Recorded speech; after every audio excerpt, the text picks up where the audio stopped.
My baby dolls, we're back again. Another episode of Genesis coming your way. As always, I am your host, Ian Kahanowitz. And again, today on the show, we're talking about another favorite subject of mine, women and baseball. But today we talk about women and broadcasting. And we have a great show with a college student from Emerson College up here in wonderful Massachusetts. I would normally say Boston, but hey, I live in North Attleboro. I'm well far from Boston. So Jillian Geary, and we'll get to Jillian in just a few minutes. But of course, as always, you are listening to the Comfortably Zoned Radio Network with the Zigzag Man, Ralph Tycho. And of course, Ralph and I do Giants baseball, and that's a Z in there, not an S, for the Zigzag Man, because the Zigzag Man grew up a New York Giants fan when he grew up in New York City back in the 1950s, and to some extent he still is a Giants fan, and we go through the history of both the New York Giants and we go through the San Francisco Giants. We talk about everything and anything on Giants baseball, and whenever Ralph calls me, I'm also there for Oakland A's, because again, the Zigzag Man moved out to California in 1966, and so he lives in Alameda, right in Oakland and across the bay. So he's a Bay Area diehard. But also, you could find me on David Nemec's old-time baseball and trivia, along with Sabre historian Alan Blumpkin. And I told Dave the other day, because he never knew, and I've been doing the show with him about 4 months, and again, Dave is nearing 80. I said, Dave, your book was one of the first books I've ever read 40 years ago with the trivia.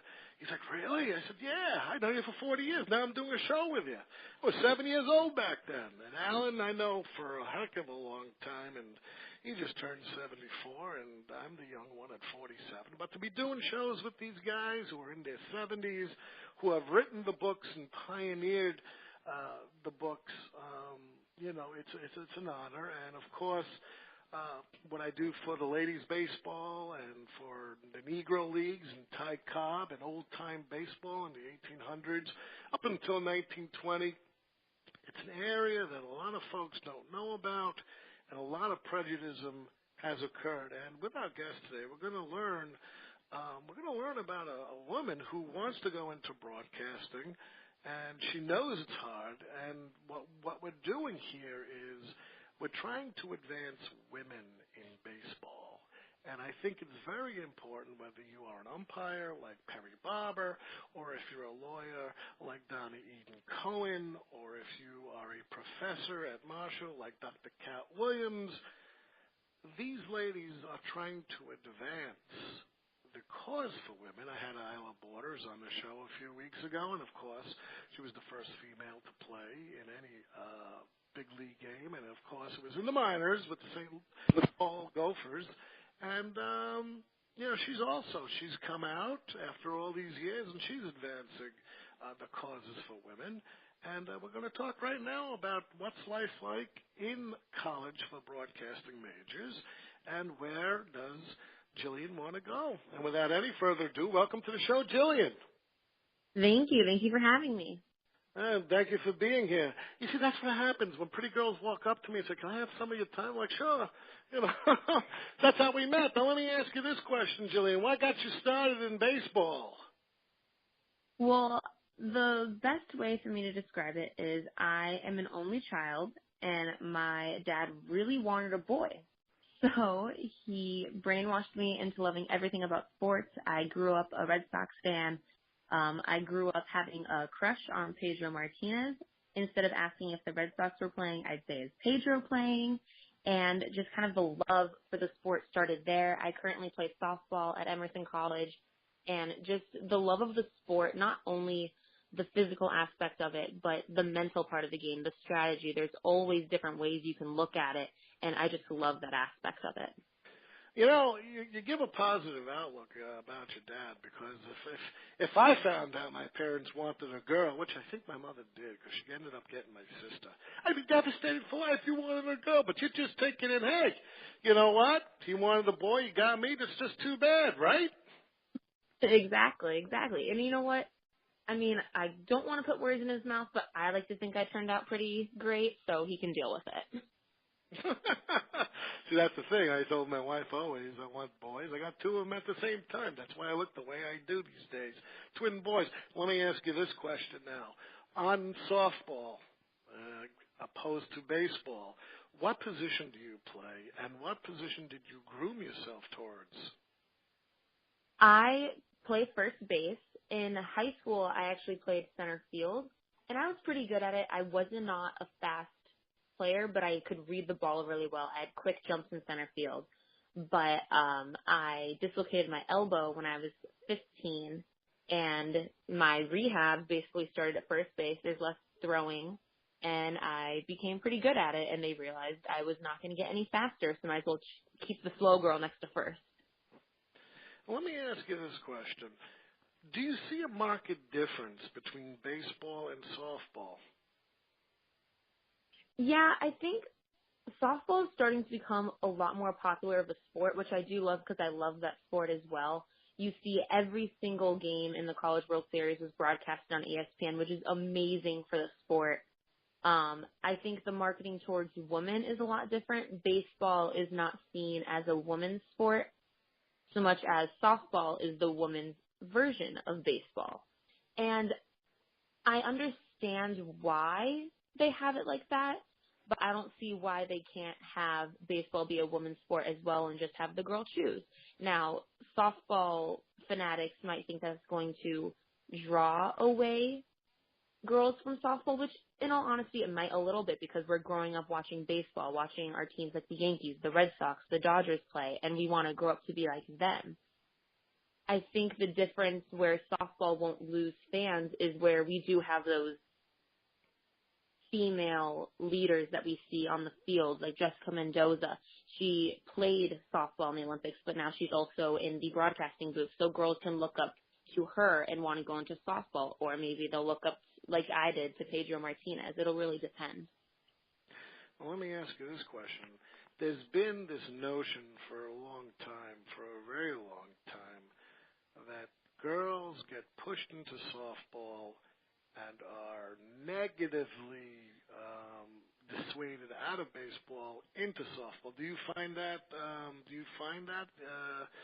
Where around the Boston area, for that matter?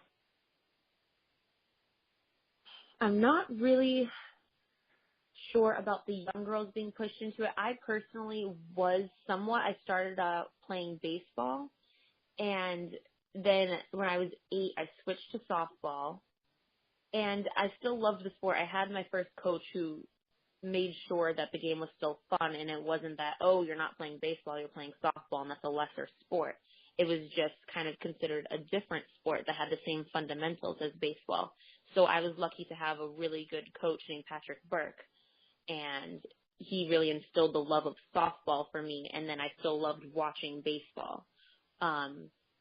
As far as girls being pushed into softball, I think it might just be that parents see softball on TV and they think, oh, that's what the girls are playing. Let's put my daughter in there, unless there's a co-ed T-ball league. I think it's just almost institutionalized now that softball is for girls and baseball is for guys. And you are right on that. And I'll tell you, if you get a chance, what I want you to do, because on Facebook I'm friends, and you're in my group, the Women in Baseball, Women's History. There is Professor Deborah A. Shattuck, and she helps me run the group. I want you to instant message her and get her book on the Bloomer Girls. I'll give you some reading. Baseball was a gender-neutral sport, which means that it was made for both men and women because of exercise. People weren't getting enough exercise in the 1840s and 30s. It really wasn't until the 1880s where you had prejudices coming out that women shouldn't play baseball because women don't wrestle in the mud and they don't slide in the mud, and you had the whole Victorian English kind of notion of the day. Women wear dresses, women are supposed to act a certain way. Seeing a woman in pants and cleats is just not ladylike, and so women were discriminated against, as well as blacks and minorities and everything. And by 1890, women were persuaded more to ride bicycles rather than hit a ball. Now, softball didn't come around until 1926. And the thing is, a lot of these folks that are in the baseball softball notion, they believe that women should play softball. It's a less of a challenge to hit a 95-mile-an-hour fastball. But I would argue, if you have a passion and you work hard, you can get to baseball. Now, in your case, you don't want to be a player. You want to be a broadcaster. Tell me why you're picking this aspect of the game to go into. When I was 13 years old and everyone asked what you want to be when you grow up, I went through all my phases. I wanted to be a zookeeper even at one point because I really loved animals, or a veterinarian. And when I was 13 years old, I still had the love for sports just in general, mainly football and baseball.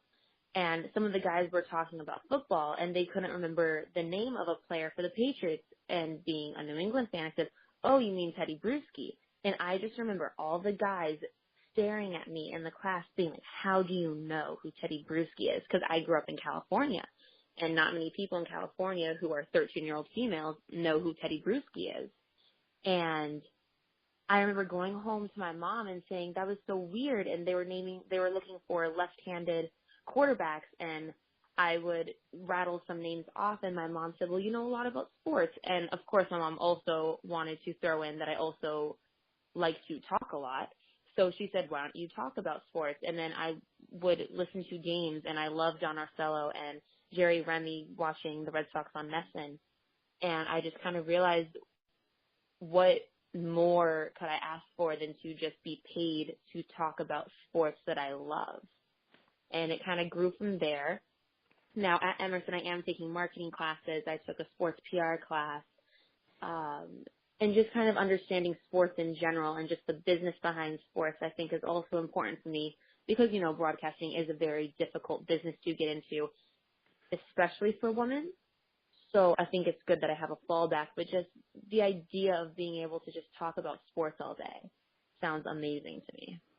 Well, let me ask you this, Joy. And by the way, I'm going to give you an FYI. I see Teddy Bruschi every week at 11 o'clock at my church. He lives a mile away from me, and his family attends. Oh, wow. Yeah, St. Mark's Church down here in North Attleboro. And the first time I met Bruschi, my kids were just born, and they just lost the Super Bowl. The undefeated Patriots lost to my Giants. And I missed the Super Bowl because I had two infants to take care of. So I woke up at midnight, and I'm like, oh, let's go see how bad my Giants lost. And I realized I just missed the greatest Super Bowl ever. However, some people argue last year's Super Bowl was just as great with Julian Edelman making that catch, saving it, and then back to win. But I see Bruschi every week, and I said, that's not Teddy Bruschi. And the girl behind us who had an infant tapped me on the shoulder, my wife, and she was nodding with her tongue hanging out. And this guy's built like a tank, but he's such a class act. He doesn't look at anyone in the eyes. He just moves straight, takes his children and his wife to church, gets back in the SUV and goes back home, which is about 1.5 miles. Now let me ask you this. What have you found amongst the professors in your school and what you've seen out there that any negativity towards your ambitions of broadcasting? No, Emerson is such an accepting community that there would never be negativity towards that. I think the only time I got a little bit of slack was when I said I wanted to be a color announcer. And it wasn't from a professor. I think it was from a guest. And it wasn't that he was saying I couldn't be a color announcer because I was a woman, but just that it is more traditional for a woman to go into the play-by-play because it would be easier, at least a little bit easier, for instead of being a color announcer. And my only thing is, Jessica Mendoza does it. Granted, I'm not an Olympian, nor will I ever be an Olympian softball player. But growing up watching baseball, I understand the sport. I understand the strategy. I love talking about the strategy. And that's more so where my passion is than play-by-play. However, of course, I will take any opportunity that I can get. But the color announcing just has so much more interest to me. Well, the color announcing, you'd have to go back and look at Phil Rizzuto, probably the big. I don't know if you've ever heard broadcast by Phil Rizzuto and Bill White on the New York Yankees. That's when I was growing up. But I think you should get some tapes tapes. How about streaming? I'm back in the 1980s. Streaming on, what color commentating does, because again, John Madden is another example. In football, he was the color commentator, and Pat Summerall was the straight guy. A lot of business in there, especially in the minor leagues. And let me ask you this. You grew up in California. What part of California did you grow up in? Hermosa Beach, California, just outside LA, small beach town, but still kind of had more of a city feel because it's connected to all the other beach towns. And you moved to Massachusetts, and your parents moved to Massachusetts, so did they stay out of California? You just came east. Yes, so I moved out of California just for college. My dad is from Lawrence, Massachusetts, so I would go to Massachusetts, New Hampshire every summer to visit my cousins. And I fell in love with the city, fell in love with the sports teams, and I heard about Emerson through actually the Boston Tea Party Museum, where there were some actresses there pretending they were not drinking tea because of the taxes, and they came over and talked to me, and one of the girls' real names was Jillian as well, and she told me about Emerson's amazing sports broadcasting program because I told her that's what I wanted to do. I was a junior in high school at the time, and that was the first time I heard about Emerson. I looked into it, saw that it did have a really great program, and saw that it also had softball, and it just kind of fell into place from there for me. Now, let me ask you this. You grew up, these are two different areas of the United States. One is more of a warmer climate. You're right on the beach, not to mention that, not to say that, New England doesn't have beaches, but the whole mentalities are very, very different, although both liberal states. How are you finding your time in Massachusetts here? Do you want to stay here afterwards? I definitely consider myself more so an East Coast girl than West Coast. I can't put my finger on why. I don't want to say it's because it's just getting out of my comfort zone and falling in love with the city and falling in love with Emerson. I think it's just the community aspect in Boston. I came here the year after the Boston Marathon bombings, and you just could see a camaraderie spirit in Boston, and I love that so much more. In LA, it's not so much that everyone has an LA spirit, but I suppose it's more, there's a South Bay spirit or a Pasadena spirit. No one is ever like, I'm from LA and this is an amazing city. While in Boston, everyone's saying, I'm from Boston. We're a strong city. We have an amazing sports team. I just see so much more pride out here, I think. Both towns are liberal. I'll give you that. But when I came up from New York City, because I'm also not from here, I found it totally different. And if you've ever been to New York, we're all on wearing our heart on our sleeves, and we're loud, we're obnoxious. Here, I'm finding, even though it's a liberal state, it's more reserved. California, I would think, and I've never been to California, and so shame on me, I would think is a more free-spirited state. Definitely, especially. So my area, even though it is a very liberal state, I would consider it more of a conservative section. It's just a very well-to-do town. A lot of people are able to afford vacations. It's a good, safe city to live in. It's pretty much primarily a white area. And I do see more so conservatives, I think, in the South Bay of California. So it was interesting having both aspects. I would see the free spirit part of California, and by no means am I saying that living in a conservative town there wasn't free spirit. I think conservatives in California are almost another breed in itself as well, if that makes sense. Yeah, I do, and the thinking is a lot different, especially when it comes to the sexes regarding that. Now, do you feel? Because, we're talking California, and if you look, and anyone looks at the map, and I'm sure everyone does, you'll see that California stretches from San Diego all the way up to the Oregon border, which basically is probably around Georgia, all the way up to Pennsylvania on the East Coast. Don't you think there's more opportunities out in California, whether it's NorCal, South Cal? Yeah, I would say so, especially for just jobs in general. There's so many different places you can go to. Going to the north gives you a different experience than going to the south part of California, versus San Diego and LA even have different vibes going on and different experiences that you can have. It's, in all honesty, if you drive from San Diego all the way up to Sacramento or even beyond that, you're going to feel like you drove through an entire country because the cultures are different, even within the state. And let me ask you this regarding the town you grew up. Did they have like this die-hard Dodgers mentality, like, wow, man, the Los Angeles Dodgers? Do you see any of that kind of, undying love like you see up here for the Sox? Yes and no. I have a friend from high school who her father is a diehard Dodgers fan.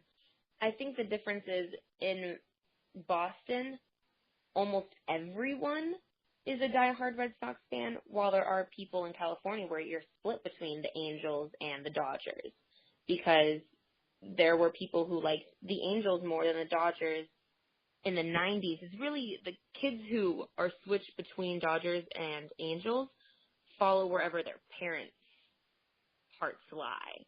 That's probably the big difference, while in Massachusetts, you don't really have a choice. Maybe some people will like the Yankees because their parents are from New York, or they'll like a different team because that's where their parents are. But Massachusetts and Boston are almost exclusively Red Sox. Right, and of course you moved to an area of the country, and I will say this, when I lived in New York, people are diehard Mets and Yankees fans. There's no question. However, when I moved to Massachusetts, you don't have one state rooting for the ball team. You got six, including Connecticut. Half of Connecticut. That's the dividing line at Hartford down to New Haven on the east-west. The west usually is Yankees, east is Boston. It goes all the way up through Maine. However, what I will say is this. They have a cult following up here in Massachusetts that is similar to what the Brooklyn Dodgers had back in the day. It's that rabid. It's that I will live and die with the Red Sox no matter what. It was when they won the World Series for the first time in 2004.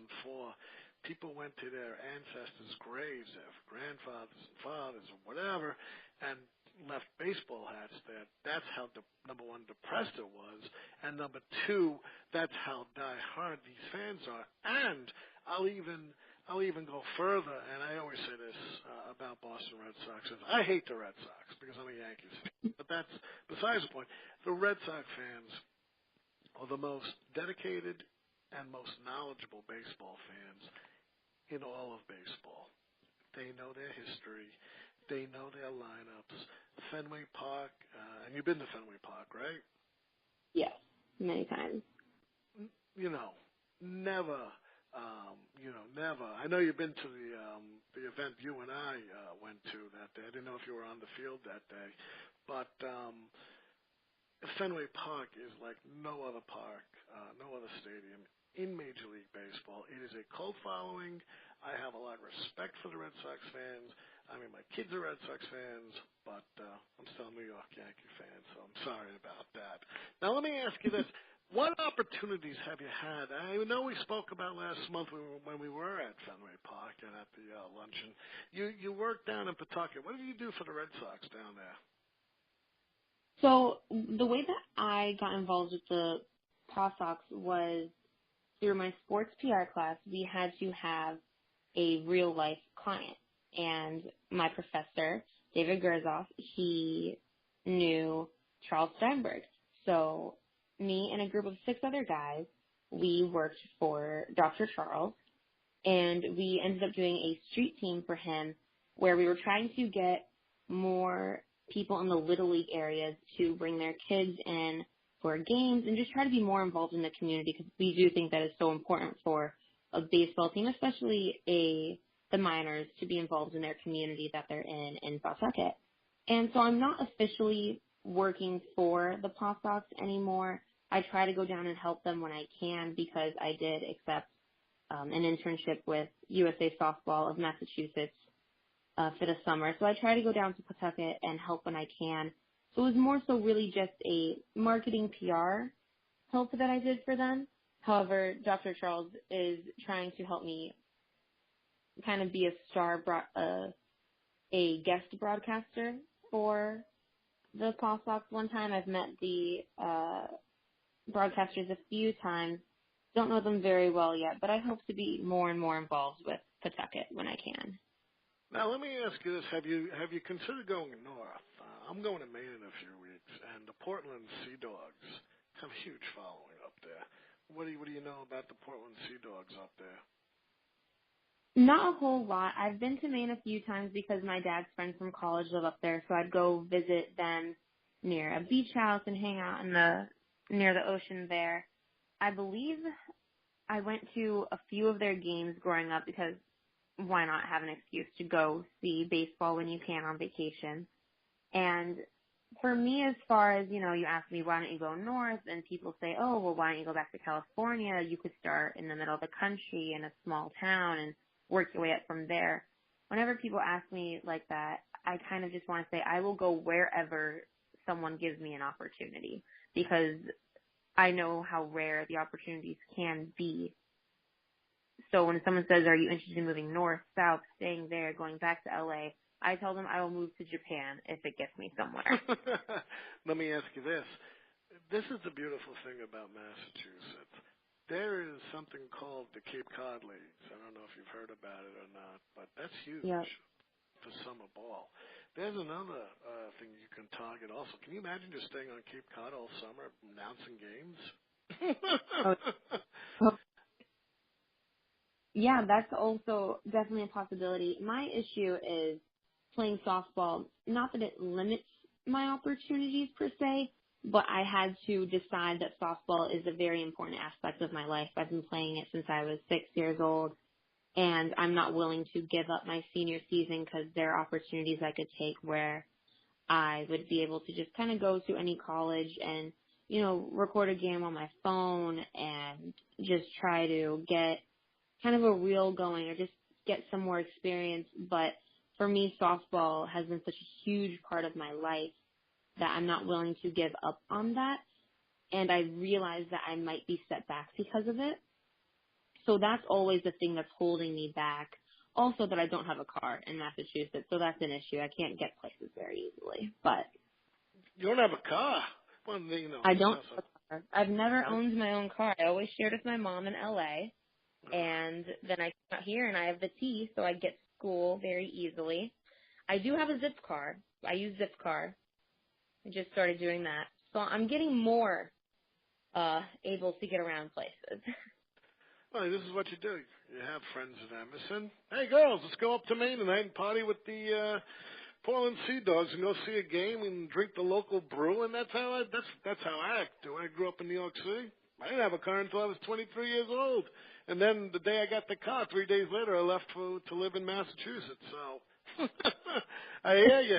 I hear you. But the thing is, what you can do now, and then my advice is this: continue to network, because not only do you have Emerson, and we'll talk a little bit about the curriculum you're going through in just a second, but there's nothing like networking, because even with all my degrees, and I told you I went to school for 32 years, I got my degree in history, I became an attorney, then I got my master's in history, tax and accounting. It's not what you know. I can know a lot of things. It's who you know. And the main thing is to have a presence. And you folks who are much younger than me have the online presence. And the online presence is key if you use it right. At your age, I could just imagine people sexting, people doing these videos, and they break up, and then all of a sudden things have gone viral. If you use it for the right way for networking, if you do a post every day about softball, if you do a post every day about your knowledge on broadcasting, and throw a picture out there, that's how you get noticed. That's how I got noticed, and it was all done by accident. Now, my question to you is, tell me about the curriculum at Emerson College and what's going on with them trying to get you out into the field so you can get an internship or you can get to know people at networking events? Right. So Emerson, first of all, we have what we call the Emerson Mafia. We have a huge alumni base that we can reach out to on Facebook, try to get our resumes seen at places that we want to work at. As far as Emerson's curriculum, the journalism program is very, very hands-on. Day one, I was able to get a camera this semester and go out and record packages, and I would do my own stand-ups. For my journalism news producing class, I got to produce a 30-minute newscast. I made a 5-minute sports cut-in as a producer. I got to anchor. I got to do live cut-in. So it's very, very hands-on. This coming year, we do our capstone, and that will be in the spring, which of course will impact softball a little bit. But the great part about this class is you will have a reel when you're done to go send out to future potential employers. And that's what's so amazing about Emerson is the last year, the journalism students who actively tried to find a job were hired by graduation or within a few months of graduation, which, coming out of Emerson, paying a lot of money to go there is a very, very nice thing. And we have a professor who has been at Emerson for years, and they always say if you aren't using Marcia, you are not using Emerson properly. So I definitely plan on using Marcia to get my name out there. The only thing is I see that sort of thing more so in the news department. There is a sports department. I have a friend who graduated, and she moved to, I believe, Fargo, and she is going to be a sports reporter for them, which is amazing for her. That's what she wants to do. The only issue for me is if I want to do play-by-play or color, that's a little bit more of a tricky path for me to do through Emerson. However, now Charles Steinberg, who I met through my sports fair class, he is now the head of the sports communication department. So he's going to be a huge help for future Emerson. And that is going to be really big for those who are coming into the school, and it's also a huge aspect to get more people to come. As far as what I'll be able to do this year, I will have a reel. I'll probably be able to get a job somewhere in news or sports. It's just whether or not I'll be able to get it in baseball specifically, in broadcasting a game specifically will be my challenge. Well, this is what you should do. And it always helps. Like I said to you last month, record you announcing a game, whatever a game it is. But you also, in your spare time, might want to do a podcast for about a half hour every week, just for the sake of it, and talk about like what's going on in baseball, what's going on in softball, because you have that knowledge at your age, and you know what's going on. You read the papers. Well, there's no more papers. You read things online, and you can honestly see, you could do something like, hey, Sports Week in Review with Jillian, and you publish it like I do, and you publish it on your page, and you make another Facebook page. I don't know if you have one or not, Women in Broadcasting or whatever it is, where you publish it on my broadcasting baseball site, and then people start noticing you that way too. How does that sound as an idea? Yeah, definitely. That's something I need to get more involved with. I made kind of a podcast for my sports reporting classes, my final project. I did it with 2 other people, and we kind of more so did it on our opinions on what was going on in sports. That was the time that Monica Abbott just got her $1 million deal, and the time when we kind of started talking about a college athlete's role in being more vocal about the sexual assault issues that we have on campus. And we kind of just gave our opinions on that. And my professor did say you should be able to continue that. Now, of course, the issue is getting 3 college students who are very, very involved on campus to find a time that's not 1 a.m. to be able to do something like that. But that is definitely something that I would love to do. Just talking about sports is so much fun for me. Even if it's I always say my passion is to talk about sports and to just discuss how sports affects people, how playing softball affected my life, how I can listen to it with other people, and also discuss the strategy of the game, discuss what the Red Sox could have done differently in the ninth inning or anything like that. I also just love talking about really my opinion in sports with my friends. It doesn't even need to be broadcasted, and that's the passion for talking about sports I realized would be amazing to do for a job, for a living. Now, let me ask you this question. You were as fortunate as I was to be invited to Fenway Park last month and to meet the girls who played on the All-American Girls League back in the 40s and 50s, and you got to meet Shirley Berkovitz, and you got to meet Maybelle Blair and Mary Moore and Donna Eden Cohen and all these women and Dr. Cat Williams who are fostering baseball. How'd you get so lucky? So I actually met them the night before in Pawtucket. I knew that they were going to be there, and I texted Dr. Charles and said, hey, I can be there to help with the game. I can do whatever you need. My only condition is I really want to meet these women. And he basically said, okay, how about we have you hang out with them all night? You make sure that they have everything that they need because, there's a game going on. All of the people working for him are busy running the game, making sure everything is set.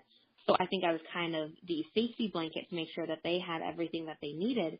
And I ended up talking to Shirley and Maybelle and Mary, and they said, oh, are you coming tomorrow? Are you coming tomorrow to the game? And I researched into it, and I saw that it was free, so I had my roommate and I go to Fenway, and I saw the three women and Donna, and they ended up just taking me up there after where I met you. And so it wasn't necessarily that I was invited. I think I actually kind of crashed it, if we're being really honest. But Donna had me follow them, and she told me to please sit, enjoy, and so I think I might have actually crashed the party. But I have no regrets. It was an amazing opportunity just to see, again, the camaraderie around it. I've never really seen so many women involved in baseball, and it opened my eyes to the community that I could be a part of. You already are a part of it. You just don't need the break, just being invited up there. That's like, that's just a VIP only. I got invited because Perry Barber, who I sat next to, has been an umpire for 38 years, and I'm fortunate enough to be friendly with her, and wherever she goes, she always includes me. So I get it that way, and I like to say I advocate for these girls, and all the girls know who I am. They didn't meet me until that day, except for Donna. Donna saw me. She gave me a hug, and, she's a lawyer like I am. But the girls are very dedicated. What you saw was an outpouring of love and camaraderie, like you mentioned. And when you get that opportunity, when you get that chance, whatever it may be, and I always say, the school is something good. And my mistake at your age was thinking, well, I went to a good school, I'm going to get a good job. It didn't happen that way back in 1992. It was a recession going on. And so I had to go wait and go to law school and come out and then do what I had to do there. But today's opportunities are a lot greater, I believe, because of the Internet. If I had the Internet back then and I had the ideas I had, that I had in my mid-40s that I had as your age at 20, things would have been probably a lot different that I would have done. It would have been a lot easier the road. The main thing is perseverance, and I told you that. When I met you, I was honored that you came up, that Donna suggested you talk to me. It doesn't matter who puts you down. It doesn't matter how hard it is to get to. It doesn't matter if somebody sexually harasses you, it goes to jail. They go to jail, or they get fined, or whatever, they lose their job. The main thing is you are passionate about it. You showed it on this show. My thing is go and get it. Get people to help you, like myself, that has these things that people do listen to. Because if you really want to do it, don't give up on it, and you'll do it. Now, have I missed anything that you want to say that maybe I didn't touch upon? I don't think so. That really did cover a lot of it. I think just,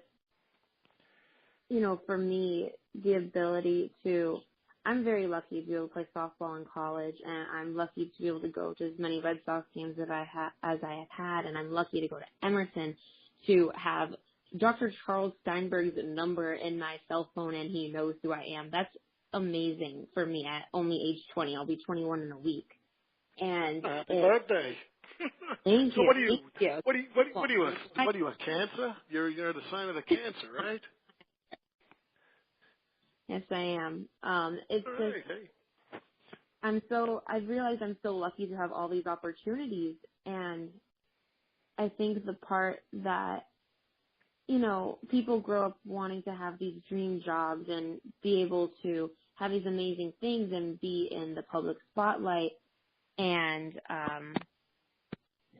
I've realized just how I've had these opportunities, and it feels like I'm close, but also that I'm not close. And it's just so funny how I'll talk to other girls and what they're doing, and we share stories and we share about how much we want to do this and how we feel close, but also like we're still fighting such a huge struggle. I think I just want to tell to the people who listen to your show that just because we're trying to do something that men have traditionally done, don't necessarily always count the woman out, because we're willing to work just as hard, and if I can say harder, than other men.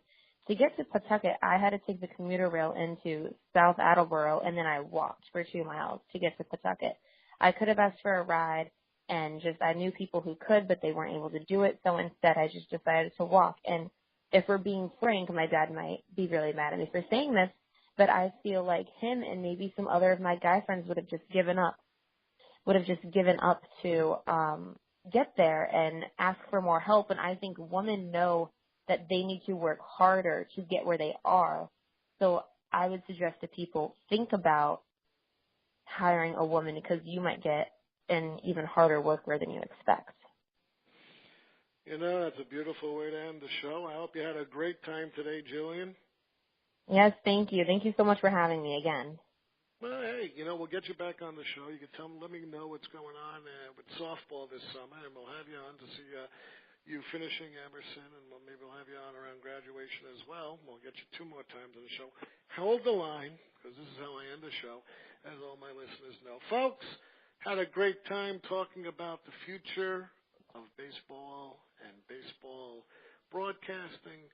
If anyone out there who listens to the show knows someone who needs a job and a broadcaster, color commentating, give me a call. I'll let Jillian know. And as always, I am your host, Ian Kahanowitz, and thank you, Jillian, for being on the show. And in the immortal words of Edward R. Murrow, folks, good night, good luck. We'll see you tomorrow.